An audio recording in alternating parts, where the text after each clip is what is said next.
من أذكار الصباح. صبح کی ایک دعا.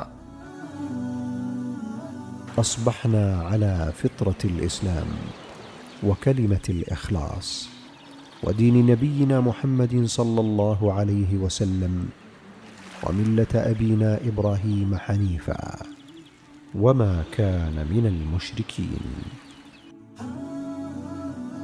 ہم نے صبح کی فطرت اسلام پر اور کلمہ اخلاص پر اور اپنے نبی محمد صلی اللہ علیہ وسلم کے دین پر اور اپنے باپ ابراہیم علیہ السلام کی ملت پر جو یک طرفہ خالص مسلمان تھے اور وہ مشرکوں میں سے نہیں تھے.